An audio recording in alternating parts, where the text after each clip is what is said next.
Namaskar and hello to everyone. Welcome to GB Tutorial. মই আপোনালোকৰ GK faculty. আমাৰ ইয়াত GB Tutorial ADRE 3.0 DME SSC Bank আদি পৰীক্ষাসমূহৰ কাৰণে অলৰেডি আমাৰ ক্লাছ ষ্টাৰ্ট হৈ গৈছে। আসাম গভৰ্ণমেণ্ট থাৰ্ড গ্ৰেড পোষ্টৰ এটা যোৱা 8 ছেপ্টেম্বৰ তাৰিখৰ পৰা এটা বেচ ষ্টাৰ্ট হৈছে। আপোনালোকে যদি আগন্তুক বেচসমূহত আমাৰ লগত জয়েন হ'ব খোজে তেন্তে এই নাম্বাৰটোত আপোনালোকে কন্টাক্ট কৰিব পাৰিব। আমাৰ আজিৰ ফাৰ্ষ্ট কোৱেশ্চনটো হৈছে Who among the following from Assam joined the historical Dandi March?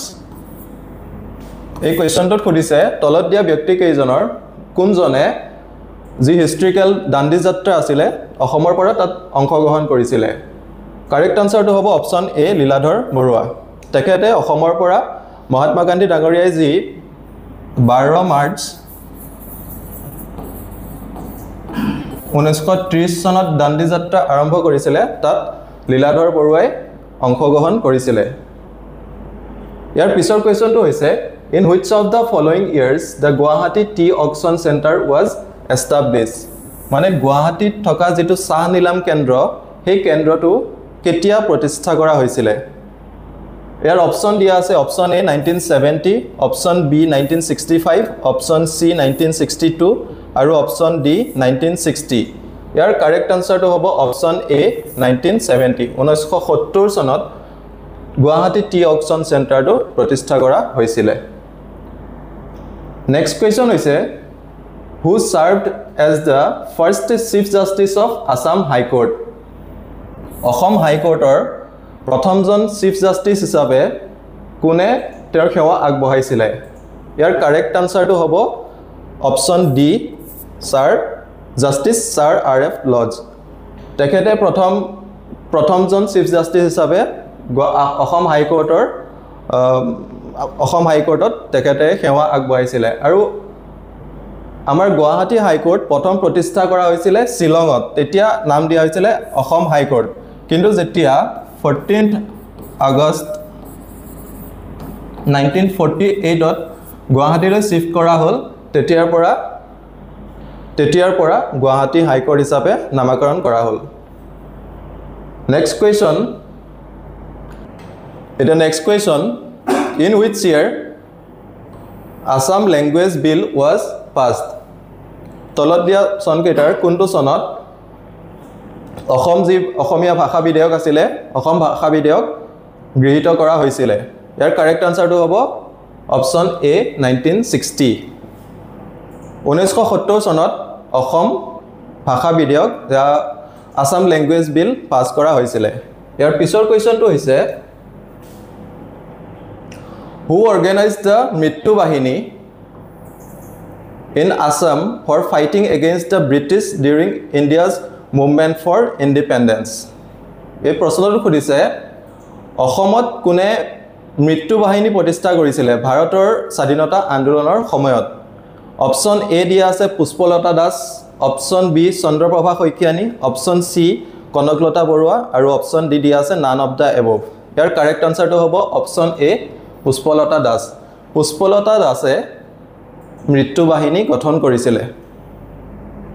Next question এইটো ইজ হ'ব লাগিছিল Who is known as the Iron Man of India? Iron man of India বুলি কাক জনা যায়? এই প্ৰশ্নটোৰ কাৰেক্ট আনসাৰ হ'ব অপচন ডি চৰ্দাৰ বল্লভভাই পেটেল। চৰ্দাৰ বল্লভভাই পেটেল ডাঙৰীয়াক আইৰন মেন অফ ইণ্ডিয়া বুলি জনা যায়। Next question Who referred to Article 32 of the Constitution as heart and soul of the Indian Constitution? তলত দিয়া ব্যক্তি কেইজনৰ কোনজনে আমাৰ সংবিধানত থকা যেটো আৰ্টিকল 32 আছে সেই আৰ্টিকল 32ক আমাৰ সংবিধানৰ হাৰ্ট এণ্ড সোল বুলি কৈছিল? ইয়াৰ কাৰেক্ট আনসাৰ হৈছে option D doctor B R Ambedkar. Doctor B R Ambedkar ডাঙৰীয়াই আৰ্টিকল 32ক আমাৰ সংবিধানৰ হাৰ্ট এণ্ড সোল বুলি কৈছিল। আৰু ডক্টৰ বি আৰ আম্বেদকাৰ ডাঙৰীয়াকে আমাৰ কনষ্টিটিউচনৰ father of the Indian constitution বুলি জনা যায়।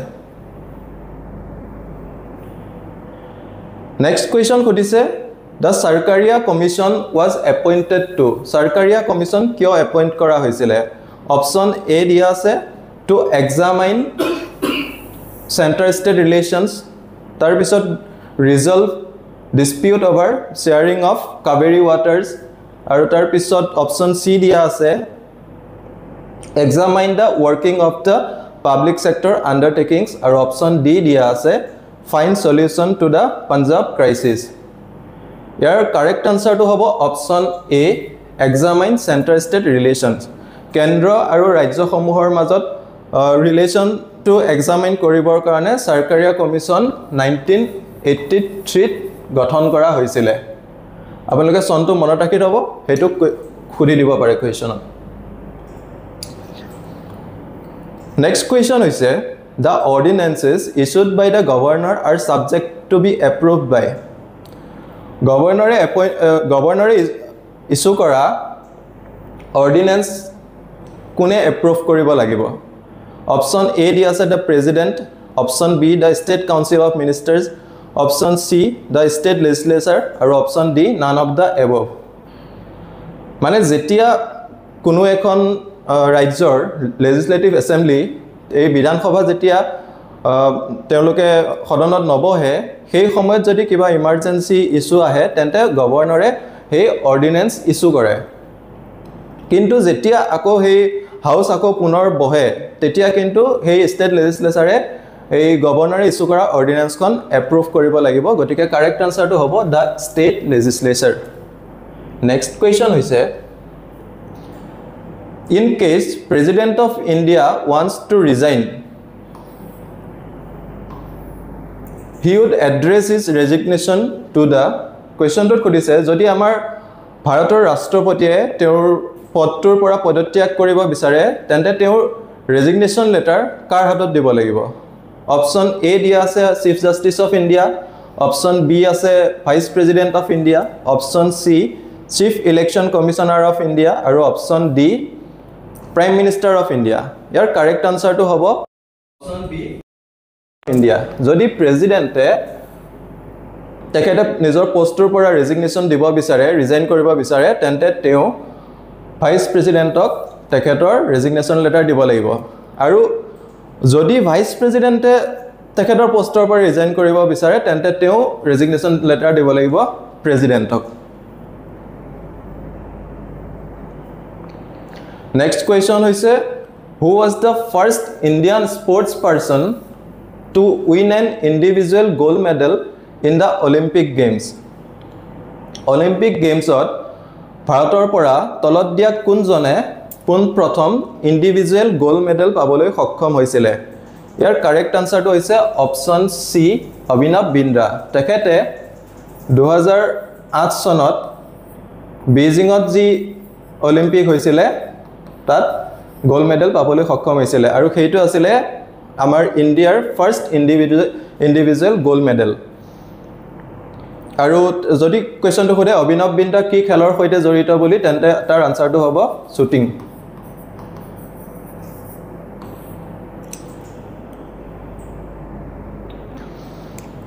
ইয়াৰ পিছৰ কোৱেশ্চন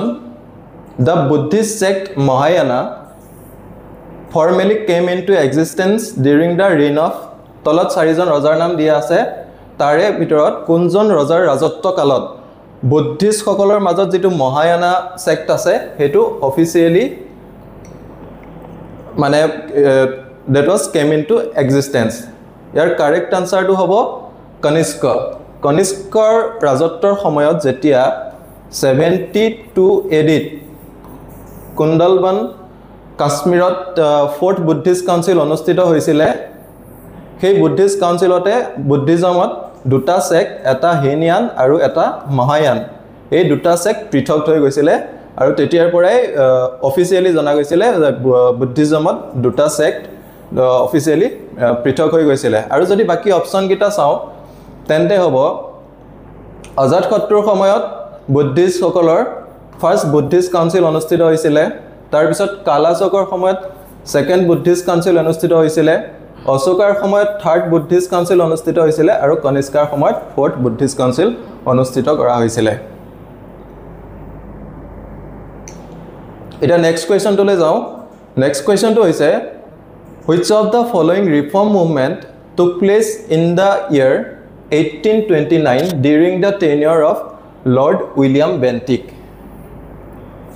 1829 চনত লৰ্ড উইলিয়াম বেন্টিকৰ সময়ত তলত দিয়া কোনটো ৰিফৰ্ম মুভমেন্ট অনুষ্ঠিত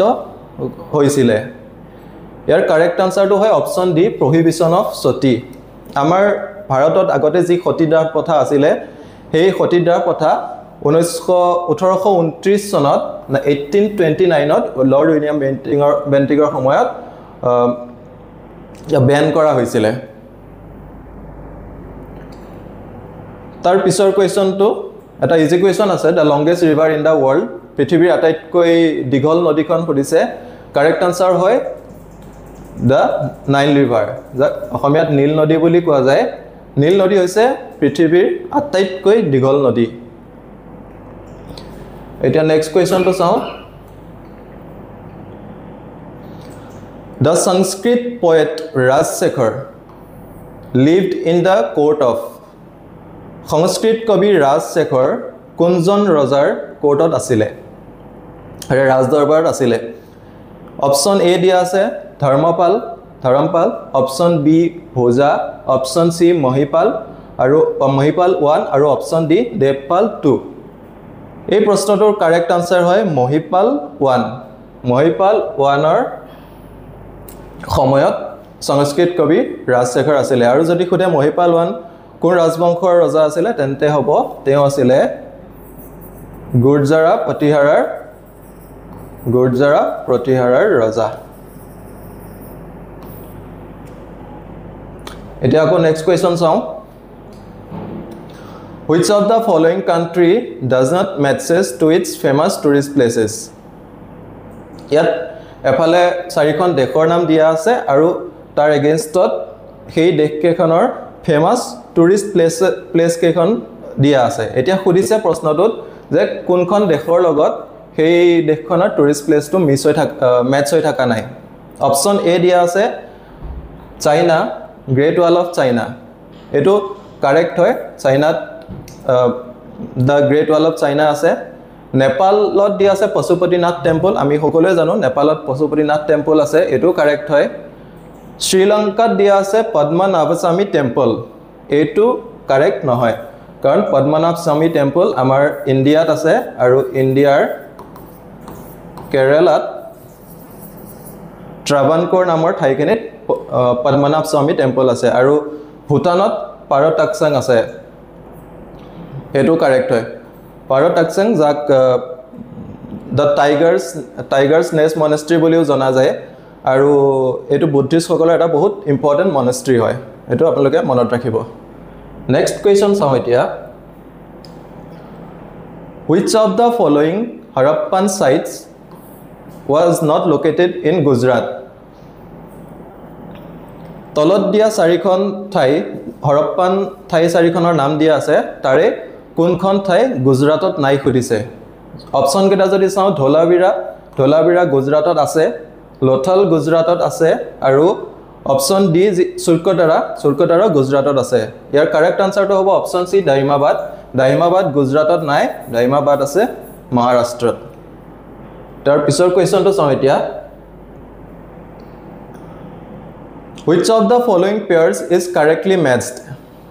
তলত চাৰিটা পেয়াৰ দিয়া আছে কোনটো কাৰেক্টলি ম্যাচ হয় আমাক খুদিছে অপচন এ দিয়া আছে ৰেড ক্লিফ লাইন দিয়া আছে ইন্ডিয়া এণ্ড পাকিস্তান এটো কাৰেক্ট হয় ইন্ডিয়া আৰু পাকিস্তানৰ মাজত ৰেড ক্লিফ লাইন আছে তাৰ পিছত খুদিছে মেকমোহন লাইন দিয়া আছে ইন্ডিয়া এণ্ড নেপাল এটো কাৰেক্ট নহয় ইন্ডিয়া আৰু নেপালৰ মাজত মেকমোহন লাইন নাই মেকমোহন লাইন আছে ইন্ডিয়া আৰু চাইনাৰ মাজত ইয়াৰ পিছত আছে ডুৰান লাইন দিছে ইন্ডিয়া আৰু মিয়ানমাৰৰ মাজত এটো কাৰেক্ট নহয় ডুৰান লাইন আছে পাকিস্তান আৰু আফগানিস্তানৰ মাজত তাৰ পিছত দিয়া আছে মেজিনত লাইন দিছে ইন্ডিয়া আফগানিস্তান এটো কাৰেক্ট নহয় মেজিনত লাইন আছে জাৰ্মানী আৰু ফ্ৰান্সৰ মাজত ইয়াৰ পিছৰ কোৱেশ্চনটো চাও এতিয়া meter in a vehicle that calculates distance covered by the vehicle is called আমাৰ যি মটৰ গাড়ী বিলাকত এটা মিটাৰ থাকে যেটোৱে আমি কিমান গাড়ীখনে কিমান দূৰ মানে কিমান ডিস্টেন্স অতিক্ৰম কৰিলে হেতু দেখাই থাকে সেই মিটাৰটোক কি বুলি কয় খুদিছে ইয়াৰ অপচন দিয়া আছে A kilometre B ওডোমিটাৰ C thermometer আৰু D স্পিডোমিটাৰ ইয়াৰ কাৰেক্ট আনসাৰটো হ'ব ওডোমিটাৰ ওডোমিটাৰ হৈছে মিটাৰটো যেটোৱে আমাৰ মটৰ গাড়ীখনে কিমান ডিস্টেন্স কভাৰ কৰিলে হেতু দেখাই থাকে আৰু স্পিড দেখুৱা মিটাৰটো হৈছে স্পিডোমিটাৰ এটা পিছৰ কোৱেশ্চনটোলৈ যাও Next question to is an economy in which activities are organized through market force of demand and supply is called. Mane hey orthoনীতি খনৰ কথা কৈছে যিখন অৰ্থনীতিত demand আৰু supply hey market খন organize কৰি ৰাখে hey economy খনক কি কয় আমাৰ কোৱেশ্চনটো কৈছে অপচন দিয়া আছে socialist economy এটো নহয় Market economy দিয়া আছে এটো হৈছে কারেক্ট আনসার আৰু সেলফ ৰিলায়েন্ট ইকোনমি নহয় none of the above নহয় যিখন মাৰ্কেটত ডিমান্ড আৰু সাপ্লাই হে মাৰ্কেটখন অৰ্গানাইজ কৰি ৰাখে হেখন মাৰ্কেট ইকোনমি বুলি কোৱা হয় মাৰ্কেট ইকোনমিৰ মেইন ড্ৰাইভাৰ হৈছে ডিমান্ড যেতিয়া ডিমান্ড থাকিব মাৰ্কেটখন চলি থাকিব আৰু যেতিয়া ডিমান্ড কমি যাব তেতিয়া তাক মন্দা অৱস্থা বুলি কোৱা যায় ইয়াৰ পিছৰ question India's first 24/7 grain ATM, that is grain distribution machine, has been opened in which place? Tolodya thai kekhonor bhitorat kunkhon thait Bharatborkhor prothomtu 24/7 grain ATM mane open kora hoise. Grain ATM mane hoise jihokol manuhor ration card ase সেই সকলে যাতে তেওলোকে দোকানত গৈ দিঘলিয়া খাৰি পাতিব না লাগে তাৰ বাবে চৰকাৰে ব্যৱস্থা কৰি দিছে যে এটা এটিএম জাতীয় মেচিন থাকিব আৰু তেওঁলোকে তাৰ পৰা তেওঁলোকৰ ৰেচনৰ বস্তুখিনি উঠাব পাৰিব এতিয়া সেই প্ৰথমটো ইণ্ডিয়াৰ গ্ৰেইন এটিএম কোড মুকলি কৰা হৈছে খুদিছে এটো কাৰেক্ট আনসাৰ হৈছে অপচন ডি ভুৱনেশ্বৰ ওড়িশাৰ ৰাজধানী ভুৱনেশ্বৰত এই মেচিনটো প্ৰথম ভাৰতবৰ্ষত ওপেন কৰা হৈছে Next question is how many biosphere reserves are there in India in total? Bharatborkhot সৰ্বমুঠ কেইখন biosphere reserve আছে ইয়াৰ কাৰেক্ট আনসাৰটো হ'ব অপচন ডি 18 ভাৰতবৰ্ষত সৰ্বমুঠ 18খন biosphere reserve আছে আৰু সেই 18খন biosphere reserveৰ গুটেই কেইখনে ইউনেস্কো যি man and biosphere reserve program হয় তাৰ অন্তৰ্ভুক্ত হয় এটো আপোনালোকে মনত ৰাখি ল'ব Next question The 14th edition of the Maritime Bilateral Exercise Indra 2025 was conducted between which two countries? কোন দুখন দেশৰ মাজত Indra 2025 যেটো এটা Maritime Bilateral Exercise হয় সেই এক্সাৰসাইজটো কন্ডাক্ট কৰা হৈছে ইয়াৰ কাৰেক্ট আনসাৰ হ'ব option C India and Russia Indra নামটোতে আমি গম পাওঁ ইন মানে ইন্ডিয়া আৰু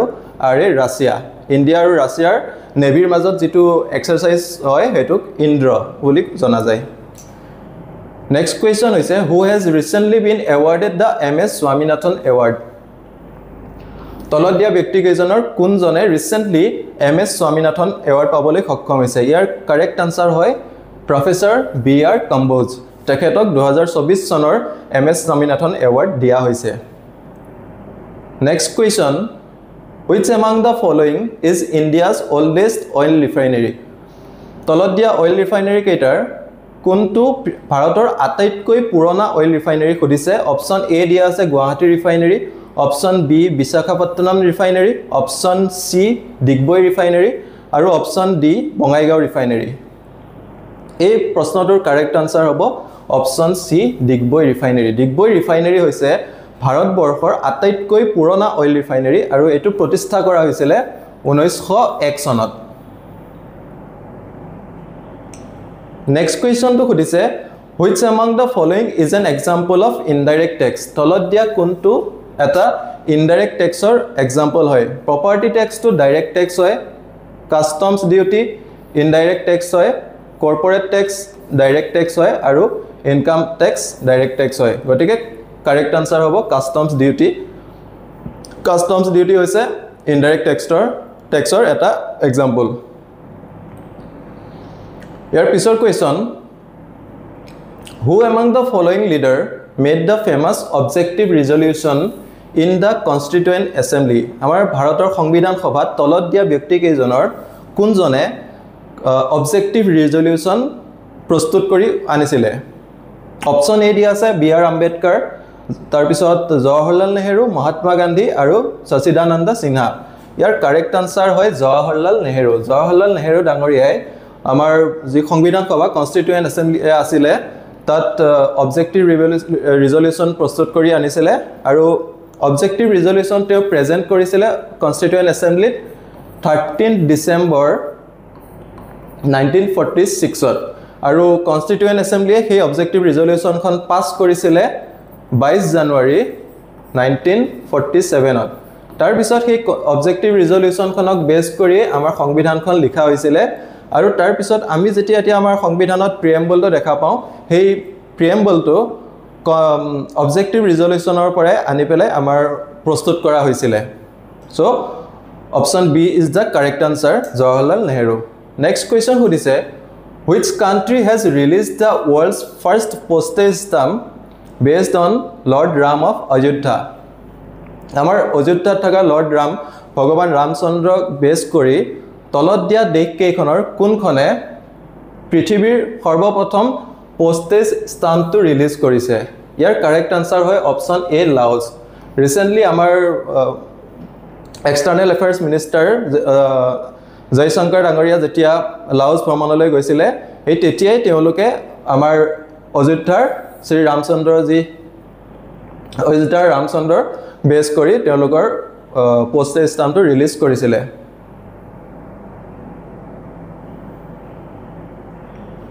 নেক্সট কোৱেশ্চন তো চাও এতিয়া the Pakhawas instrument used in which classical dance form তলত দিয়া ডান্স ফৰ্ম কেটাৰ কোনটো ডান্স ফৰ্মত যেটো পাখাৱাজ বাদ্যযন্ত্ৰ আছে এই পাখাৱাজটো ইউজ কৰা হয় কথক দিয়া আছে option A option B Bharatanatyam option C Sattriya আৰু অপচন ডি আছে ওডিসি ইয়াৰ কাৰেক্ট আনসাৰটো হয় অপচন ডি ওডিসি যি ওড়িশাৰ ক্লাসিক্যাল ডান্স ফৰ্ম হয় তাত সেই পাখাৱাজ ইনস্ট্ৰুমেন্টটো ইউজ কৰা হয় তাৰ পিছত নেক্সট কোৱেশ্চনটো চাও এতিয়া in the honor of which of the following sports person National Sports Day is celebrated on 29th August every year in India তলত কেইজনমান চাৰিজন খেলুৱৈৰ নাম দিয়া আছে সেই চাৰিজন খেলুৱৈৰ ভিতৰত কাৰ স্মৃতিত মানে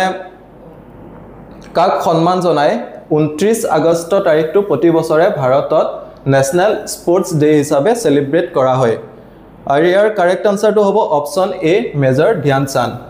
মেজৰ ধ্যানচাঁদ ডাঙৰীয়াক সন্মান জনাই 29 আগষ্ট তাৰিখে ভাৰতত ন্যাশনাল স্পোৰ্টস ডে সেলিব্ৰেট কৰা হয় কাৰণ মেজৰ ধ্যানচাঁদ ডাঙৰীয়াৰ হেদিনা 29 আগষ্ট তেখেতৰ ডেট অফ বাৰ্থ হয় তেওঁক সন্মান জনাই হেদিনা সেলিব্ৰেট কৰা হয়